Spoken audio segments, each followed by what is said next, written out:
ଢେଙ୍କାନାଳ ବନଖଣ୍ଡ ମହାବୀରଡ଼ ରେଞ୍ଜ ଘାଗରାମୁଣ୍ଡା ଅଞ୍ଚଳରେ ଅଜଣା ଜନ୍ତୁ କିମ୍ବା ବାଘ ଆତଙ୍କଙ୍କୁ ବିଭ୍ରାନ୍ତକର ଖବର ପ୍ରସାରଣ ନ କରିବାକୁ ବନ ବିଭାଗ ପକ୍ଷରୁ ନିବେଦନ କରାଯାଇଛି। ପ୍ରତି ଗାଁ ଗାଁରେ କ୍ୟାଟ୍ ପ୍ରଜାତିର ବଣଭୁଆ ରହିଛନ୍ତି, ତେଣୁ ତାକୁ ନେଇ ବିଭ୍ରାନ୍ତ ସୃଷ୍ଟି କରିବା କିମ୍ବା ଆତଙ୍କ ସୃଷ୍ଟି କରିବାରୁ ନିବୃତ୍ତ ରହିବାକୁ କୁହାଯାଇଛି। ସିସିଟିଭି କ୍ୟାମେରାରେ କଏଦ ହୋଇଥିବା ପଶୁଟି ହେଉଛି ବଣଭୁଆ। से कौनसी बाघ नुहे बरं बणभुआ एवं अंचल रे एहा द्वारा कौनसी आतंक नहीं किंबा लोक माने आतंकित हेबार कौनसी आवश्यकता नहीं बोली वन विभाग पक्षरु सूचना दिया जायछि। कि सूचना आपण पाइछन्ती कि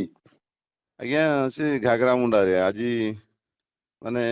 से आगुरु थरे साइटेड हेतला एटा हो से माने कहउजंती कि बाघ बोली किंतु बाघ नुह आज्ञा सेटा आ आमे कैमरा लगेजु भी 18टा कैमरा भी लगेजु आज्ञा ट्रैप पई हेले सेतिरे ट्रैपिंग रे आछि हाइना रो आ हमर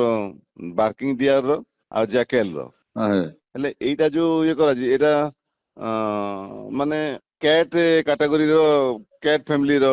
जहा जणा पडुची जोटा भी साइटेड हेची हे जो कैमरा रे आ बाघ नुहे आज्ञा एटा लोक माने आतंकित होउजंती। प्रचार पत्र विभिन्न गणमाध्यम रे हो चैनल हो प्रचार करा होची बाघ बाहर जी बोली नाही आज्ञा बाघ सेटा नुह सेटा